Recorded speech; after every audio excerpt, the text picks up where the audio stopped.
Hey guys, I'm Nidhi Jain and I welcome you all in Pacham classes. आज हम लोग बाकी के न्यूट्रिएंट्स, जैसे हमने विटामिन्स पिछली बार कवर किया था, अभी हम जो बाकी न्यूट्रिएंट्स बचे हुए हैं उनको आज कवर करेंगे, जैसे कि carbohydrate, fats, proteins and minerals. Okay, exam point of view से इससे भी काफी क्वेश्चंस आ सकते हैं. शुरू करते हैं. ओके, सो सबसे पहले तो हम डिस्कस करेंगे कार्बोहाइड्रेट्स. कार्बोहाइड्रेट्स क्या है? ये बायोमोलिक्यूल है जो कि मिलकर बनता है हाइड्रोजन, ऑक्सीजन और कार्बन एटम से. ठीक है, देखिए ये एक छोटा सा मॉलिक्यूल है कार्बोहाइड्रेट का, ग्लूकोज मॉलिक्यूल. सो ये किससे बन रहा है? Carbon, hydrogen and oxygen atom से. इसमें हाइड्रोजन एंड ऑक्सीजन 2:1 के रेशियो में होते हैं. मतलब अगर हाइड्रोजन 2 है तो ऑक्सीजन 1 होगा, हाइड्रोजन 4 है तो ऑक्सीजन 2 होगा. ओके, 2:1 समझ में आ गया. अभी ये ऑर्गेनिक, जैविक होते हैं और ये वाटर सॉल्युबल मतलब पानी में घुल जाते हैं. समझ आ गया कार्बोहाइड्रेट्स. ओके, आगे बढ़ते हैं. अभी इसके इंपॉर्टेंट फंक्शंस देख लेते हैं. फंक्शंस क्या है? सबसे पहले तो कि ये हमारे 50 to 75% ऑफ बॉडी की जो एनर्जी है वो कौन प्रोवाइड कर रहा है? कार्बोहाइड्रेट्स. 55 to 75% ऑफ हमारी बॉडी की एनर्जी हमें मिल रही है कार्बोहाइड्रेट से. ओके, फिर ये कहाँ स्टोर होते हैं? लिवर और स्केलेटल मसल्स के अंदर. किस फॉर्म में? ग्लाइकोजन के फॉर्म में. अभी ग्लाइकोजन हम आगे देखते हैं क्या है. समझ में आया ना कि ये लिवर या स्केलेटल मसल्स में स्टोर होते हैं हमारी बॉडी में ग्लाइकोजन के फॉर्म में. नेक्स्ट, 1 ग्राम ऑफ ग्लूकोज कितनी एनर्जी प्रोवाइड करता है? 4.5 kilo calories. 1 gram of glucose कितनी देता है? ऑक्सीडेशन होता है जब हम उसको प्रोसेस करते हैं, मतलब हमारी बॉडी उसको जब प्रोसेस करती है तो 4.5 किलो कैलोरीज एनर्जी प्रोवाइड करता है. नेक्स्ट, सेल के सपोर्टिंग स्ट्रक्चर्स बनाता है, जैसे सेल वॉल किसकी बनी हुई होती है? सेल्यूलोज. सेल्यूलोज वो भी एक कार्बोहाइड्रेट है. ओके, नेक्स्ट, ये अपॉन एनर्जी जब बनाते हैं ये और कन्वर्ट होते हैं ये कार्बोहाइड्रेट्स अदर ऑर्गेनिक कंपाउंड्स में, जैसे कि क्या हुआ? Amino acids, fats. Okay, amino acids और फैटी एसिड्स में भी कार्बोहाइड्रेट कन्वर्ट होता है.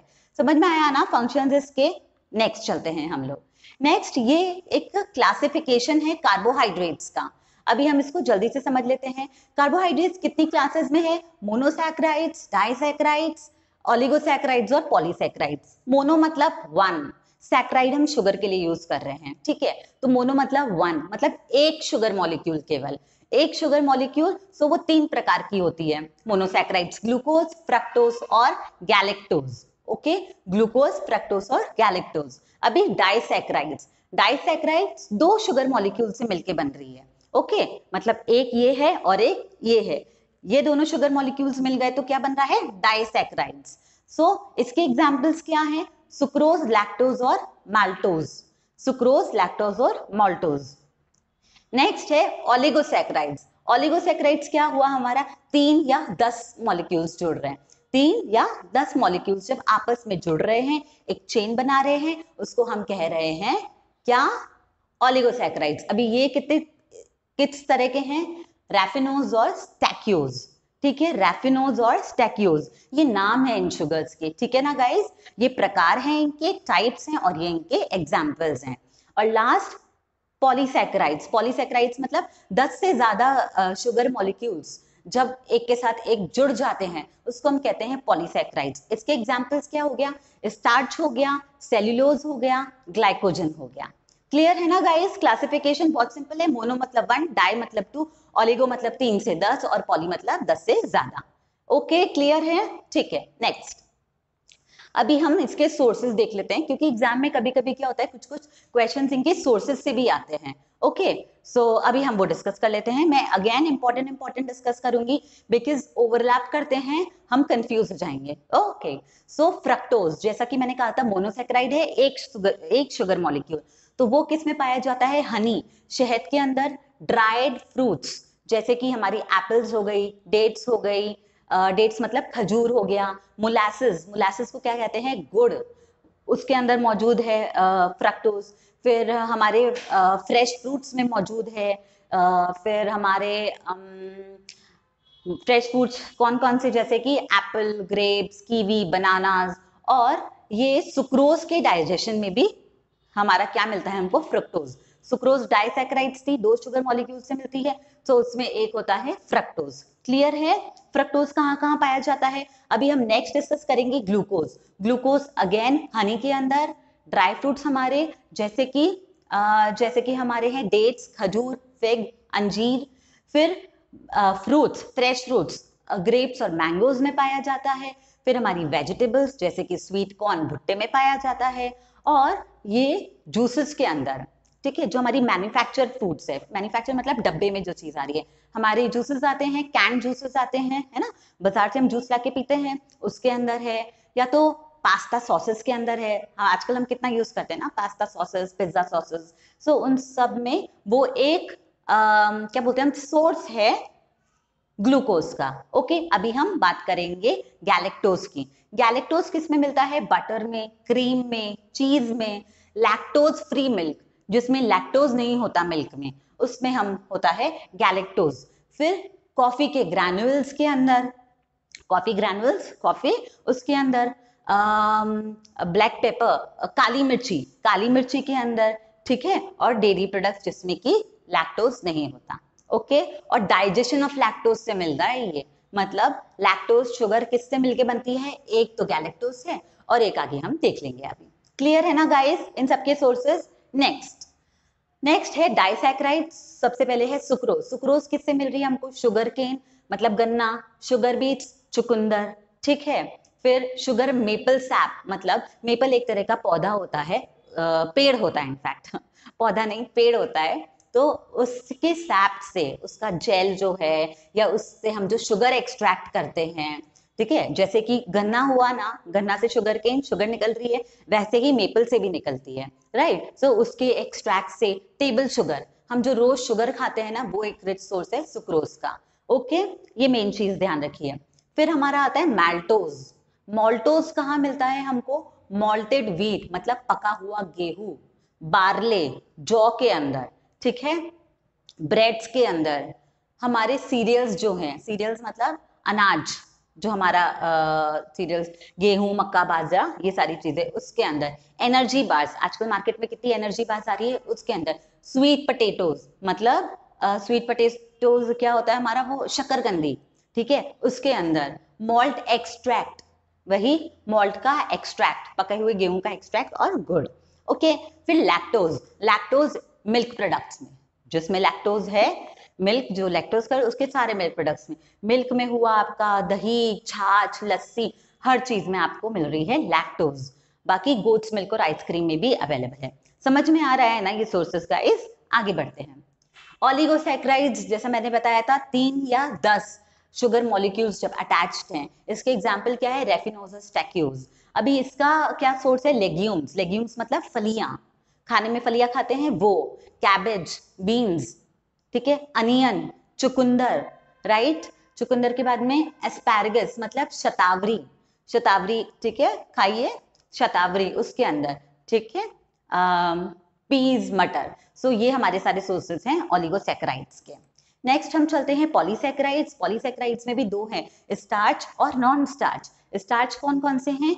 अमाइलोज और अमाइलोपेक्टिन। और नॉन स्टार्च कौन से हैं? सेल्यूलोज और ग्लाइकोजन। मैंने क्या कहा था, ग्लाइकोजन में क्या होती है? कार्बोहाइड्रेट्स बॉडी में किस फॉर्म में स्टोर होते हैं? ग्लाइकोजन के फॉर्म में। और सेल्यूलोज, सेल वॉल्स किससे मिलके बन रही है? सेल्यूलोज से। क्लियर है ना? चलिए अब इसके जल्दी से सोर्सेज देख लेते हैं हम लोग।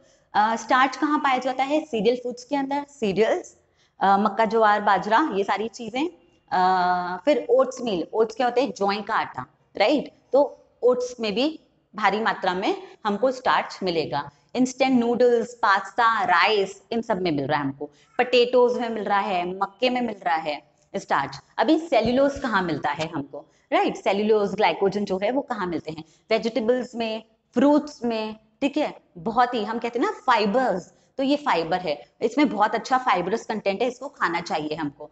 सैलेड हम क्यों खाते हैं? ताकि हमें फाइबर मिलता रहे, राइट। पल्सेस, दलिया, होल ग्रेन्स, राइट, जो साबुत अनाज होता है उसके अंदर, ठीक है।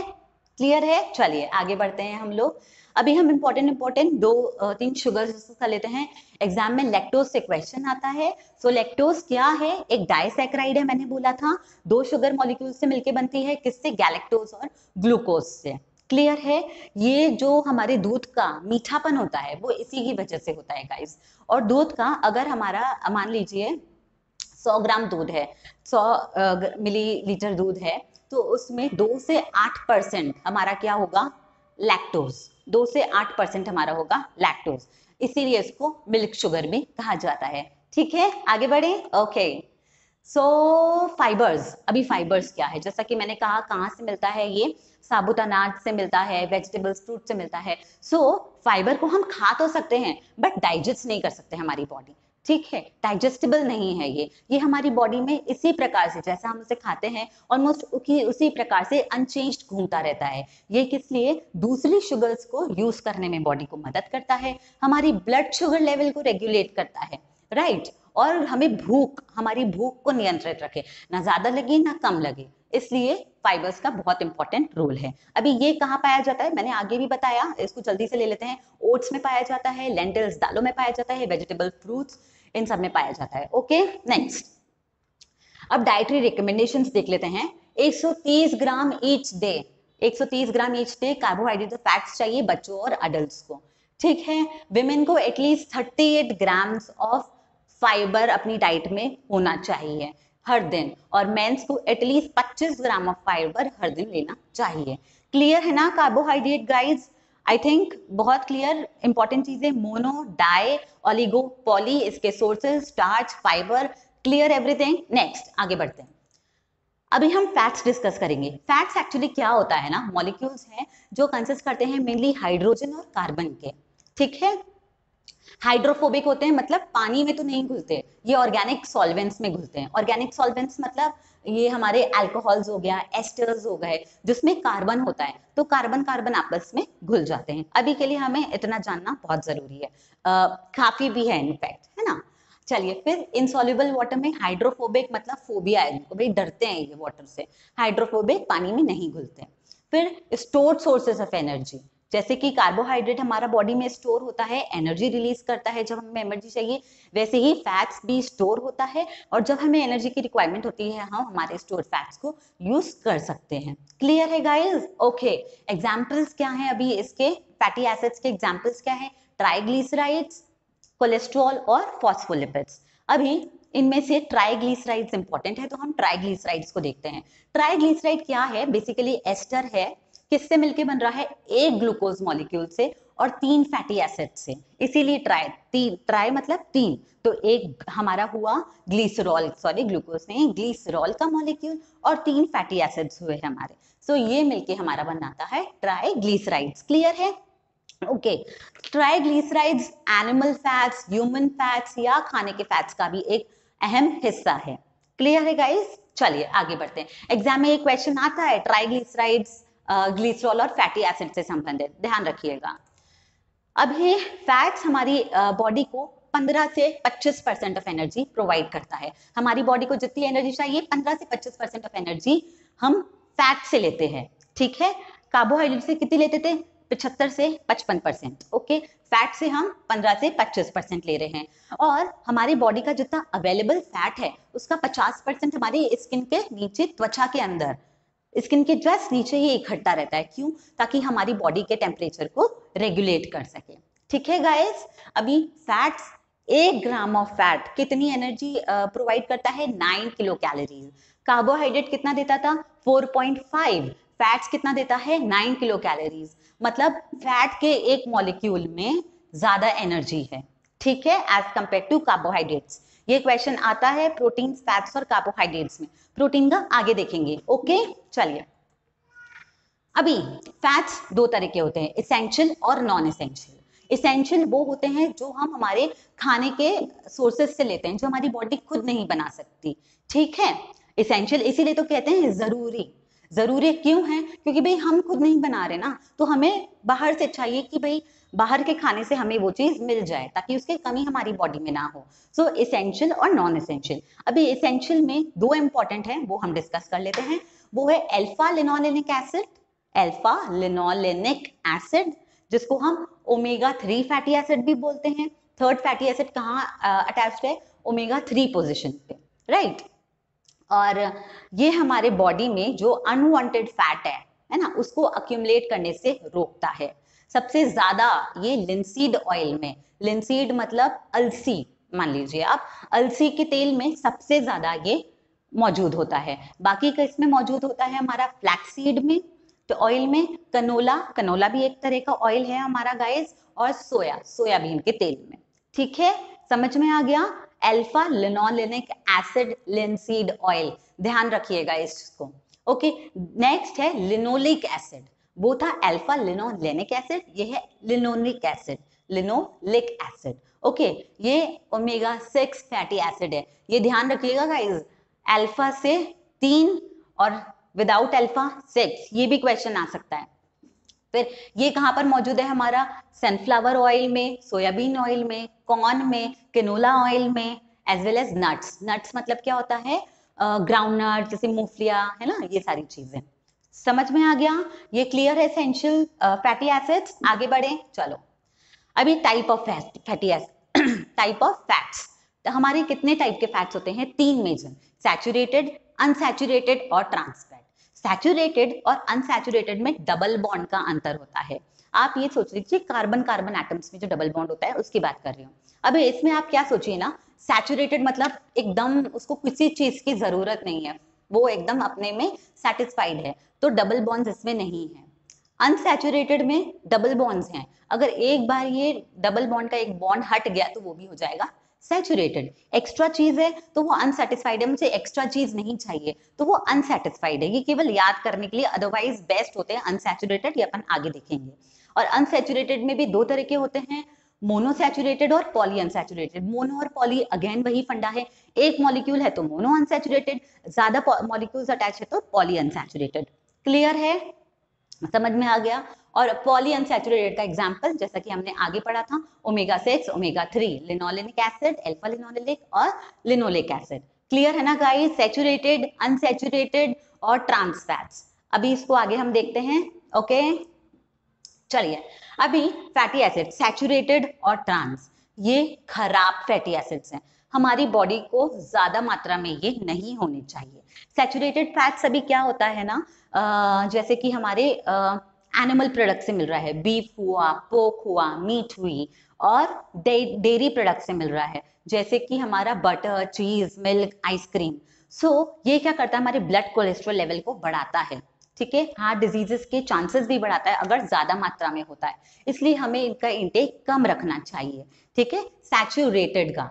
ओके, और ये सॉलिड होते हैं रूम टेम्परेचर पे। तो ये ध्यान रखेंगे, सैचुरेटेड। और अभी ट्रांस क्या है? ट्रांस हमारा फास्ट फूड्स में होता है, हमें कितनी पसंद है फास्ट फूड्स, बर्गर खा लो, पिज्जा खा लो, फ्रेंच फ्राइज खा लो, मतलब सुनते ही एकदम ऐसा लगता है आहा आहा। लेकिन हमारे जो मम्मी पापा कहते हैं ना, बेटा ये नहीं खाना चाहिए, ये अच्छा नहीं होता, ये फायदा नहीं करता, वो सही कहते हैं, वो ट्रांस फैट है, उसमें ट्रांस फैट होता है जो सबसे खराब फैट होता है। ओके गाइस, तो जितना अवॉइड कर सकते हैं उसको हमें अवॉइड करना चाहिए। ठीक है, अगेन ये दोनों सॉलिड होते हैं रूम टेम्परेचर से, सेम प्रॉपर्टीज हैं इसकी सैचुरेटेड फैट्स की तरह। ठीक है, तो आप कैसे याद रखोगे ट्रांस और सैचुरेटेड को? जैसे हमारा ट्रांसफर हुआ, ठीक है, सैट मतलब बैठ गए हम, ट्रांसफर हुआ, हमारी दूसरी जगह जाके बैठ गए, हमें कितना खराब लगता है ट्रांसफर होता है तो, खराब मतलब खराब है ये ट्रांस, और सैचुरेटेड फैट्स खराब फैट्स है। अभी अनसैचुरेटेड फैट्स जो कि मोनो और पॉलीसैकेराइड्स हैं, वो अच्छे फैट्स होते हैं, वो हमारी बॉडी को अच्छी एनर्जी प्रोवाइड करते हैं और वो अक्यूमुलेट भी नहीं होते, जिससे हार्ट डिजीजेस में कोई हमें ज्यादा रिस्क भी नहीं होता। दूसरी चीज, ये लिक्विड होते हैं रूम टेम्परेचर पे, जैसे हमारा खाने का ऑयल होता है, वेजिटेबल ऑयल, आपने देखा होगा, वो थोड़े जम जाता है ना, वो लिक्विड होता है room temperature, that is healthy, है ना, कहते हैं ना, इसीलिए भाई बंद मत करो तेल वेल, ये सब चीजें तो बॉडी को जरूरी है। आप सोचो कि एकदम घी तेल अपन बंद कर दे, वो भी नहीं करना चाहिए गाइस, क्योंकि हमारी बॉडी को इस तरह की फैटी एसिड्स की भी जरूरत है प्रॉपर फंक्शनिंग के लिए। ओके, सो अभी हम इसके सोर्सेस देख लेते हैं। मोनो मतलब एक मॉलिक्यूल फैटी एसिड का जब हो रहा है, सो वो मोनो अनसैचुरेटेड, डबल बॉन्ड है, अनसैचुरेटेड प्लांट बेस्ड फूड जैसे अवेकेडोज हुआ, ऑलिव ऑयल हुआ, ये सब चीजें, और ऑयल्स जो हमारा ऑलिव ऑयल हम खाने में बना रहे हैं, सनफ्लावर ऑयल, कनोला का तेल हम इस्तेमाल कर रहे हैं, सो वो होते हैं हमारे मोनो अनसैचुरेटेड ऑयल्स। ओके, ये लिक्विड जैसे मैंने कहा ब्लड का कोलेस्ट्रॉल लेवल कम करता है, हार्ट डिजीजेस का रिस्क कम करता है, और मॉडरेट इंटेक, ऐसा भी नहीं कि बैठ के हम वही सब खा रहे हैं, ज्यादा excess of anything is also bad, ज्यादा भी हर किसी चीज का अच्छा नहीं होता है। अभी पॉली अनसैचुरेटेड फैट्स, वो कहाँ से मिलता है हमको? Fish. Fish is a very rich source of poly unsaturated fat, ठीक है। फिर कुछ कुछ ग्रीन लीफी, हरी पत्तेदार सब्जियों से भी हमको ये मिलता है। क्लियर है ना गाइज? एकदम। चलिए अभी डाइटरी रिकमेंडेशंस हम इसकी देख लेते हैं बहुत जल्दी से। वो है हमारी एनर्जी की 20 से 35% ऑफ एनर्जी ही हमें भाई फैट से मिलनी चाहिए। उसके बाद क्या होता है? फैट्स अक्यूमुलेट होना शुरू हो जाता है, जिससे ओबेसिटी, हार्ट प्रॉब्लम्स, ये सारी चीजें होती है, राइट। मोनो अनसैचुरेटेड से कितनी आनी चाहिए हमें? मोनो अनसैचुरेटेड ध्यान है, हमने बोला था अनसैचुरेटेड, अभी पीछे वाली स्लाइड में ही मोनो अनसैचुरेटेड क्या था? डेयरी प्रोडक्ट्स और एनिमल प्रोडक्ट से जो मिल रहा है, 15 से 20% एनर्जी उससे आनी चाहिए। पॉली अनसैचुरेटेड जैसे ग्रीन लीफी वेजिटेबल्स हो गई, फिश हो गई, उससे 5 से 10%। Saturated fats, saturated fats, sorry guys, mono unsaturated fats हमारा था ये वेजिटेबल ऑयल्स हुए हमारे, और जो मैंने बोला अभी डेयरी प्रोडक्ट्स और एनिमल्स प्रोडक्ट, वो है हमारे सैचुरेटेड फैट्स, ठीक है। Okay, clear. लेस देन 10%, हमारी इनसे भी लेस देन 10% एनर्जी ही आनी चाहिए। और ट्रांस फैट से कितनी आनी चाहिए? 0, मतलब पिज्जा, बर्गर, चाउमीन सब कम कर दो, बंद ही कर दो, अगर बॉडी हेल्दी रखनी है तो। ओके, आगे बढ़े। चलिए अब हम बात करेंगे प्रोटीन्स के बारे में। प्रोटीन्स एक्चुअली क्या है ना, प्रोटीन्स हमारे पॉलीमर्स हैं। पॉलीमर्स अगेन मतलब एक चेन है लंबी, जो अलग अलग मॉलिक्यूल्स, अमीनो एसिड्स के मॉलिक्यूल से मिली हुई है, ठीक है। अब जैसे मैंने कहा अमीनो एसिड के मॉलिक्यूल से, अमीनो एसिड, इसमें एक होता है आपका अमीनो ग्रुप और एक होता है आपका कार्बोक्सिल ग्रुप। अभी के लिए आप इतना ध्यान रखिए, पॉलीमर्स होते हैं अमीनो एसिड्स के, अमीनो एसिड्स का बेसिक स्ट्रक्चर ये रहा, ठीक है। नेक्स्ट, ये हमारे बिल्डिंग ब्लॉक्स ऑफ सेल्स हैं। बॉडी, इनफैक्ट हमारी बॉडी की जो टिश्यूज है, हमारे बॉडी की जो सेल्स हैं, वो हमारे प्रोटीन से ही बनते हैं, राइट। फिर जैसे कि प्रेग्नेंट लेडीज हैं या बच्चे हैं, इनको ज्यादा इनटेक ऑफ प्रोटीन्स की जरूरत होती है। क्यों? क्योंकि प्रेग्नेंट लेडीज में एक नई लाइफ बन रही है, पूरी बॉडी नहीं बन रही है उसको, और बच्चों की तो ग्रोथ ही हो रही है उस समय, राइट। सबसे ज्यादा मसल्स बन रही है, बोन्स बन रही है, तो उनको भी ज्यादा मिनरल्स चाहिए, proteins, I am sorry, okay. तो ये है। फिर हार्मोन्स और एंटीबॉडीज में भी ये मौजूद होते हैं। मिनरल्स, विटामिन्स, फैट्स, ऑक्सीजन के ट्रांसपोर्ट में मदद करते हैं ये, और acid base balance, acid base मतलब अम्ल और क्षार के बैलेंस में बॉडी में ये नियंत्रित रखते हैं, उसको रेगुलेट करते हैं। क्लियर? आगे बढ़े। ओके, अभी अगेन ये भी दो तरह के होते हैं, इसेंशियल और नॉन इसेंशियल। नॉन इसेंशियल जो हमारी बॉडी खुद बना सकती है, और इसेंशियल जो हमारी बॉडी खुद नहीं बना सकती है, जो हमें बाहर के सोर्सेस खाने से लेना जरूरी है। ओके, सो 10 होते हैं इसेंशियल सोर्सेस अमीनो एसिड्स, और 10 होते हैं नॉन इसेंशियल, ठीक है। 10-10, 10 इसेंशियल, 10 नॉन इसेंशियल। आगे बढ़ते हैं। अब ये प्रोटीन्स कहाँ कहाँ पाए जाते हैं? एंजाइम्स में। एंजाइम्स क्या होते हैं ना, एंजाइम्स हमारी बॉडी में वो मॉलिक्यूल्स होते हैं जो हमारे बॉडी के काफी सारे प्रोसेसेस को स्पीड अप करता है, जैसे डाइजेशन। हमने अभी ये खाया, ठीक है, सपोज हमने कुछ खाना खाया, तो डाइजेशन करने में एंजाइम्स मदद करते हैं, ठीक है। सो एंजाइम्स में मौजूद हैं, हमारे बाल में मौजूद हैं, नेल्स में मौजूद हैं, हमारी एंटीबॉडीज जो हमारी इम्यून सिस्टम को स्ट्रॉन्ग बनाती है, रोग प्रतिरोधक क्षमता को स्ट्रॉन्ग बनाती है, उसमें मौजूद होता है प्रोटीन, ठीक है। रेड ब्लड सेल्स में मौजूद होता है प्रोटीन, ओके। सो प्रोटीन्स हमारा यहाँ मौजूद होता है। अभी फैट्स और कार्बोहाइड्रेट्स तो बॉडी में स्टोर होते हैं एनर्जी प्रोवाइड करने के लिए, लेकिन प्रोटीन एनर्जी प्रोवाइड नहीं करता है, okay guys. These are building blocks, ये एनर्जी का सोर्स नहीं है।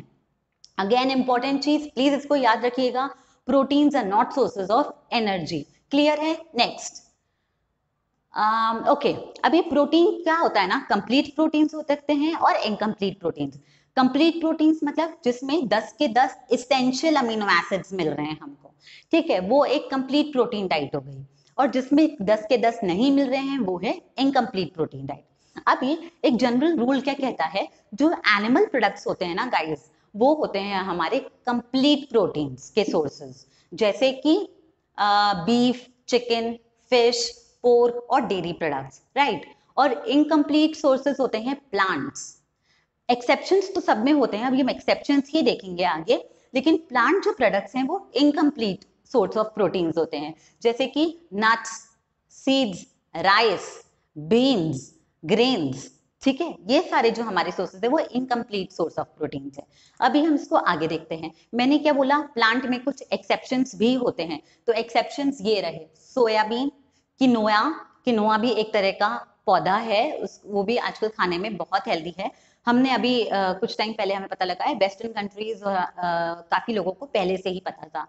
प्लस सेटन, सेटन क्या होता है, व्हीट को जब हम पानी में मिक्स करके बनाते हैं, राइट, व्हीट फ्लावर को उससे बनाते हैं, जो वो होता है सेटन, ठीक है, स्ट्रैंड्स बनाते हैं उसके लंबे लंबे, ये है, आप मान लीजिए, आप बस इतना समझिए, सेटन हमारे व्हीट फ्लावर, गेहूं के आटे से बनता है। फिर बकव्हीट, कुट्टू का आटा, कुट्टू का आटा याद है, नवरात्रा कुट्टू का आटा सबको पता है, कुट्टू का आटा मोस्टली नवरात्रा में भाई हम खाते हैं। सो ये सारे प्लांट प्रोडक्ट्स ही हैं, लेकिन ये कंप्लीट प्रोटीन्स के सोर्स हैं। अभी मैंने आपको क्या बोला था, इनकम्प्लीट और कंप्लीट। तो अभी आप सोचिए राजमा चावल, राजमा चावल कितना फेमस डिश है, वो पता है क्यों फेमस है, हमारे ना पूर्वज भी बहुत इंटेलिजेंट थे गाइस। राजमा चावल कॉम्बिनेशन ही ऐसा रखा उन्होंने कि एक तो इतना टेस्टी, दूसरा दोनों इनकम्प्लीट प्रोटीन्स मिलके बना रहे हैं एक कंप्लीट प्रोटीन डाइट। जो प्रोटीन्स हमारे राइस में नहीं है वो बीन्स में है, जो बीन्स में नहीं है राइस में है, तो मिलके बने कंप्लीट डाइट। ऐसे ही ये कुछ एग्जांपल्स हैं जो कि इनकम्प्लीट प्रोटीन्स आपस में मिलके कंप्लीट प्रोटीन डाइट बना रहे हैं, जैसे कि सीरियल्स और ये आलमंड मतलब बादाम, बादाम का दूध, ठीक है। फिर हमारा पीनट बटर का होल ग्रेन के सैंडविच के ऊपर लगाना, वो बहुत यमी भी लगता है और ये कंप्लीट प्रोटीन का सोर्स भी है, ठीक है। हमस और पिटा ब्रेड बहुत ही यमी है, ये भी, हमस मतलब छोले से बनता है और पिटा ब्रेड, इसको साथ में मिलके खाओ, कंप्लीट प्रोटीन डाइट होती है। ओके गाइस, समझ में आ गया ना कंप्लीट प्रोटीन्स और इनकम्प्लीट प्रोटीन्स क्या होते हैं। आगे बढ़ते हैं हम, ये कुछ इंपॉर्टेंट प्रोटीन्स के बारे में अपन बात करेंगे, एक दो जो कि हमारे एग्जाम पॉइंट ऑफ व्यू से जरूरी है। ब्रेड मेकिंग में कौन सा प्रोटीन काम आता है, ग्लूटेन, याद रखिए, ग्लू मतलब चिपकाना, ब्रेड मतलब आटे को एक साथ चिपकाना, तो वो किस तरह से होता है, हमारा ब्रेड मेकिंग में कौन सा प्रोटीन होता है, ग्लूटेन। फिर काओ मिल्क का येलो कलर क्यों होता है, सीजन प्रोटीन के वजह से, ओके, काओ मिल्क का येलो कलर क्यों होता है, सीजन प्रोटीन, ध्यान रखिएगा। और लास्ट इंपॉर्टेंट चीज एक और, कि सोयाबीन के अंदर बहुत अमाउंट ऑफ प्रोटीन होता है, maximum, one of the richest source of protein है सोयाबीन। ओके, चलिए आगे बढ़ते हैं, डाइटरी रिकमेंडेशंस देख लेते हैं हम। उससे पहले जो 1 ग्राम ऑफ हमारा प्रोटीन जब बर्न होता है तो 4 किलो कैलोरीज मिलती है। अभी आपको समझ में आ गया, कार्बोहाइड्रेट जब 1 ग्राम बर्न हो रहा था तो 4.5, फैट्स 9 किलो कैलोरीज और प्रोटीन्स 4 किलो कैलोरीज। तो सबसे ज्यादा रिचेस्ट सोर्स में सबसे ज्यादा एनर्जी कौन देता है हमें, फैट्स। ओके, अभी हम इसकी डाइटरी रिकमेंडेशंस देख लेते हैं प्रोटीन के, वो क्या है, बेबीज को चाहिए 10 ग्राम पर डे, टीनेज बॉयज को 52 grams per day, teenage girls को 46 ग्राम पर डे, अडल्ट मैन को 56 ग्राम पर डे, विमेन को 46 ग्राम पर डे, प्रेग्नेंट और लेक्टेटिंग मदर, प्रेग्नेंट और लेक्टेटिंग मतलब जो माँ दूध पिला रही है बच्चे को, 65 to 70 ग्राम्स पर डे। और ये हमको लगता है ना कि भाई बच्चों को ज्यादा है या यंग को ज्यादा है, अभी एक्सरसाइज करके आए इनको ज्यादा प्रोटीन की जरूरत है, ऐसा नहीं है। एल्डरली जो होते हैं हमारे, जो एज में होते हैं, बूढ़े लोग होते हैं, उनकी प्रोटीन रिक्वायरमेंट्स यंग लोगों से ज्यादा है। लास्ट डेफिशिएंसी, इसकी डेफिशिएंसी से क्या हो सकता है, मरासमस और क्वाशियोरकर डिजीज, बस इनके नाम याद रखिए, मरासमस और क्वाशियोरकर, ठीक है। आगे हम डिस्कस करेंगे मिनरल्स। मिनरल्स क्या है गाइस, इनऑर्गेनिक कंपाउंड्स है जो कि किस काम में आते हैं, हमारी बॉडी टिश्यूज को बनाने में, हमारे बॉडी फ्लूइड्स को रेगुलेट करने में, अभी आप आगे देखेंगे फंक्शंस, धीरे धीरे आप समझ जाएंगे, बॉडी के फंक्शंस को असिस्ट करने में, ठीक है, डाइजेशन है, एब्जॉर्प्शन है किसी मिनरल्स का, उसको हेल्प करने में, विटामिन को हेल्प करने में। फिर बॉडी स्ट्रक्चर्स बनाने में, बोन्स बनाने में, हमारे हेयर बनाने में, हमारी मसल्स बनाने में हेल्प करते हैं। आगे बढ़े, चलिए। अभी अगेन इसका भी क्लासिफिकेशन दो तरह के होते हैं, मैक्रो और माइक्रो।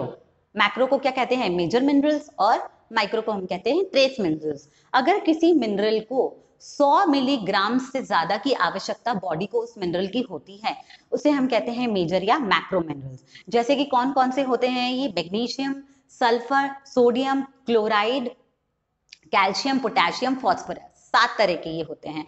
अगर किसी मिनरल की रिक्वायरमेंट 100 मिलीग्राम से कम है, 100 मिलीग्राम ध्यान रखिएगा, 100 मिलीग्राम से कम है, उसे हम कहते हैं ट्रेस मिनरल्स और माइक्रो मिनरल्स। जैसे कि क्या है हमारा, iron, manganese, copper, cobalt, selenium, chromium, molybdenum, fluoride, zinc और कोबाल्ट, आयोडीन। ओके, 10 हैं ये।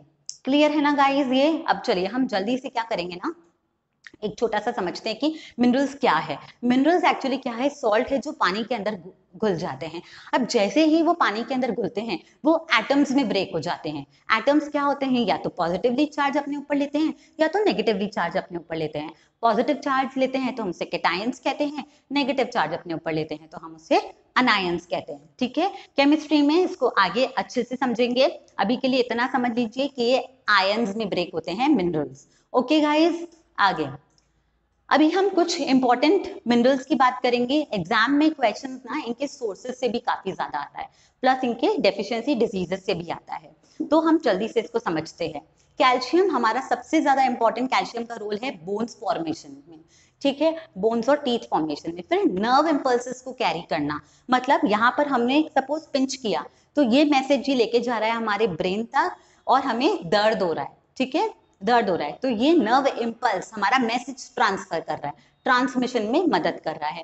दूसरा ब्लड क्लॉटिंग, मैंने विटामिन में बताया था, ब्लड क्लॉटिंग क्या होता है, खून का थक्का जमना, उसमें कैल्शियम का एक इंपॉर्टेंट रोल है।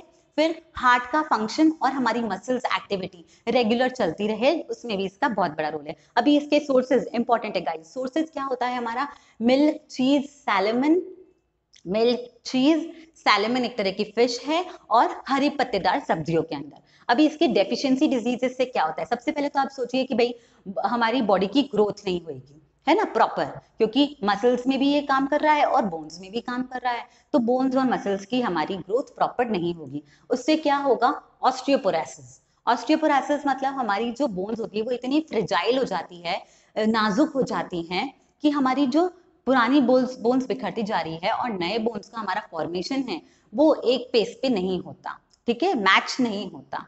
दूसरा ऑस्टियोमलेशिया, जिसको हम रिकेट्स भी कहते हैं, हमने विटामिन्स में भी ये डिस्कस किया था। इसमें क्या होता है, बोन्स इतनी सॉफ्ट हो जाती हैं कि वो हमारा वेट मानिए सहन ही नहीं कर सकती, और कैसी हो जाती है, बो शेप्ड। देखिए कैसी हो गई है, बो शेप्ड, झुक गई है। फिर टेटनी, स्पाज्म और ऑफ हैंड्स एंड फीट, ये भी हमने विटामिन में बताया था। मतलब क्या होता है, अकड़ गए हमारे हाथ एकदम, देखिए इसके हाथ कैसे अकड़ गए, इसको हम कहते हैं टेटनी। ओके, चलिए नेक्स्ट। अभी मैग्नीशियम, मैग्नीशियम का फंक्शन नर्व ट्रांसमिशन, मैंने पहले बताया। Synthesis of ATP, adenosine triphosphate, ये अपन ने डिस्कस किया है। विटामिन्स के अंदर एडिनोसिन ट्राइफॉस्फेट एनर्जी जनरेशन में मदद करता है, तो मैग्नीशियम का उसका इंपॉर्टेंट रोल है। फिर एक्टिवेशन ऑफ मेटाबॉलिक एंजाइम्स, मतलब सपोज कोई डाइजेस्टिव एंजाइम है, उसका एक्टिवेशन, खाना आ गया है भाई, चल एक्टिवेट हो जा तू, होता है, सो एक्टिवेशन। फिर मसल एक्टिविटी, इंपॉर्टेंट कॉन्सिक्वेंस है बोन्स का और मसल्स और आरबीसीज, रेड ब्लड सेल का, ये ध्यान रखिए। अभी इसका सोर्स भी इंपॉर्टेंट है गाइस, इसमें हरी पत्तेदार सब्जियां, मिल्क, बनानास में बहुत अच्छा मैग्नीशियम होता है सोर्स, इससे क्वेश्चन भी आता है। Sea food, chocolate. ओके, अभी इसकी अगर कमी हुई तो क्या होगा, क्या होगा, क्रैम्प्स, वीकनेस, फटीग, फटीग मतलब बदन टूट रहा है, एकदम हमारी हालत हो रही है कि अब खड़ा नहीं रह जाता, चूर चूर हो रहा है शरीर, ठीक है। लॉस ऑफ एपेटाइट मतलब खाने की भूख नहीं लगती हमको। अपैथी मतलब हमारा हर चीज से इंटरेस्ट ही चला गया है, कोई इंटरेस्ट ही नहीं है हमें किसी काम में।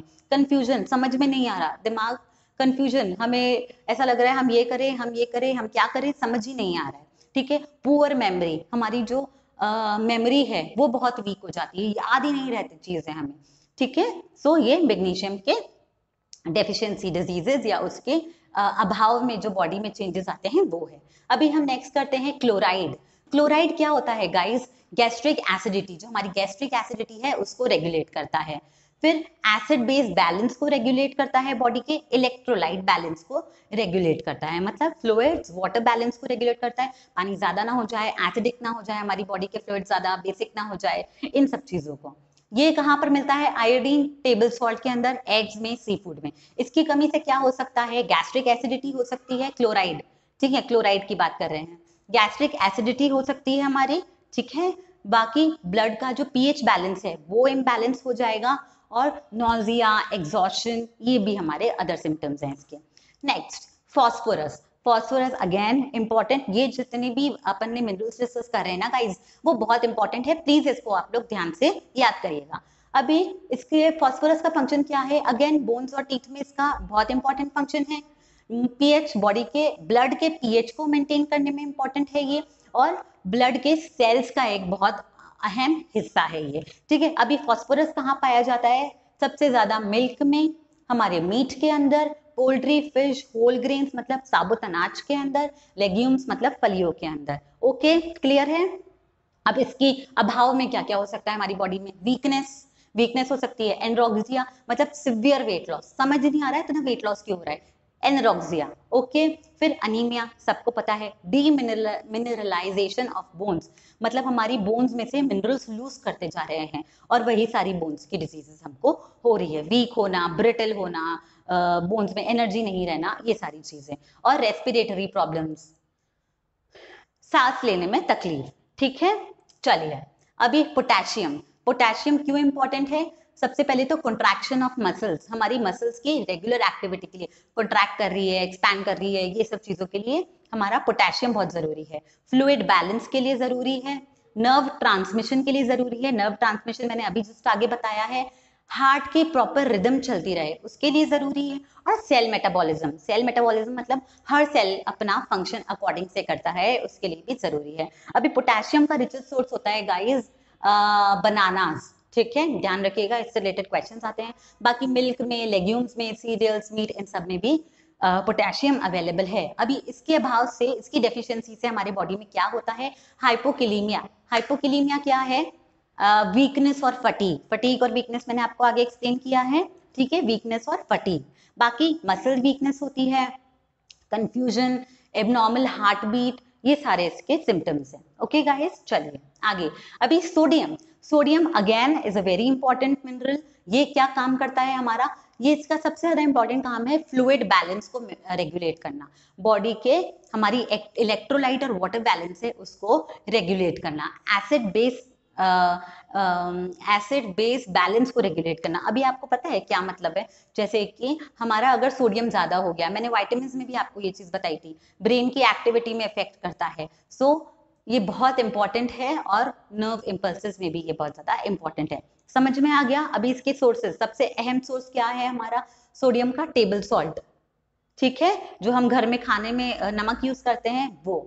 दूसरा क्या है? बीफ, मिल्क, चीज, सोया सॉस, ब्रेड्स, वेजिटेबल्स, और प्रोसेस फूड्स मतलब जैसे कि हमारे कैंड फ्रूट्स आते हैं, कुछ पाइनएप्पल्स हो गए, बेरीज हो गई, या हमारे मान लीजिए कि जूसेस आ रहे हैं कैंड, तो इन सब में भी हमारा सोडियम होता है। इसकी डेफिशिएंसी डिजीजेस से क्या हो सकता है गाइस? नॉजिया, जी घबराना, एग्जॉशन, बहुत एक्सेस में थकान, मसल्स क्रैम्प, मांसपेशियों की ऐंठन, ठीक है, लो बीपी, रेस्पिरेटरी प्रॉब्लम्स, और जनरल मसल वीकनेस। क्लियर है? आगे बढ़ते हैं। नेक्स्ट हमारा है सल्फर। सल्फर प्रोटीन बनाने में सबसे पहले हेल्प करता है, फिर डीएनए मॉलिक्यूल का ये एक अहम हिस्सा है, जीन एक्सप्रेशन, क्योंकि जीन किससे रिलेटेड है? डीएनए से, तो जीन एक्सप्रेशन को भी ये रेगुलेट करता है, डीएनए मॉलिक्यूल को बनाता है, ठीक है। फिर है इसका बॉडी में फूड को मेटाबोलाइज काम करने में मदद करता है, और लास्टली हेल्दी स्किन, नेल्स और हेयर के लिए भी ये जरूरी है। एज सच ये किस में मिलता है? Red meat, fish, pork, dairy products के अंदर, और क्रूसीफेरस वेजीज मतलब हरी पत्तेदार सब्जी, जैसे हमारी ब्रोकली हो गई, हमारी कैबेज हो गई, कॉलीफ्लावर हो गई, इन सब में, ठीक है। Next iron. आयरन सबको पता है हीमोग्लोबिन होता है इसके अंदर, ऑक्सीजन और कार्बन डाइऑक्साइड कैरी करता है ये, ठीक है, हीमोग्लोबिन को बनाता है ये, और अदर एंजाइम्स का भी कंपोनेंट होता है ये, ठीक है। इसके अभाव से क्या हो सकता है, एनीमिया। सबको पता है खून की कमी, एनीमिया, आयरन और एनीमिया, ठीक है। फिर ये कहाँ कहाँ पाया जाता है, मसल्स, मीट में, पोल्ट्री प्रोडक्ट्स में, लिवर के अंदर, ठीक है। वेजिटेरियंस के लिए कहाँ पाया जाता है, लेग्यूम्स, फलियां, होल ग्रेन्स, हरी पत्तेदार सब्जियों के अंदर, ठीक है। फिर आयोडीन। आयोडीन हमारा थायराइड, जो थायराइड ग्लैंड है, हमारा थायराइड ग्लैंड होता है, उसका एक अहम हिस्सा होता है, ठीक है। सो ये थायराइड हार्मोन्स बनाने में भी मदद करता है, प्रॉपर बोन और ब्रेन डेवलपमेंट में भी ये अहम रोल निभाता है। फिर प्रेगनेंसी और इन्फेंसी में, इन्फेंसी मतलब छोटे बच्चे 0 से 5 साल, इन्फेंट्स मान लीजिए आप, ठीक है। इन्फेंट्स मतलब 0 से 1 साल, आई एम सॉरी, उसके लिए भी बहुत ज्यादा जरूरी है हमारा आयोडीन। कहाँ मिलता है, आयोडाइज सॉल्ट, एड्स देखे है ना हमने, क्या आपके नमक में आयोडीन है, सो ये है आयोडीन, देखा कितना जरूरी है। अब इसकी कमी से क्या हो सकता है, हमें ग्वाइटर मतलब जो थायराइड ग्लैंड है वो सूज जाता है, हमें कुछ भी खाने में तकलीफ होती है। फिर क्रेटिनिज्म मतलब थायराइड ग्लैंड की एक्टिविटी कम हो जाती है, जिससे क्या होता है, ग्रोथ में हमारी प्रॉब्लम होती है और हमारे जो दूसरे डेवलपमेंट होते हैं बॉडी के वो डिले होते जाते हैं। क्लियर है आयोडीन गाइस? ओके।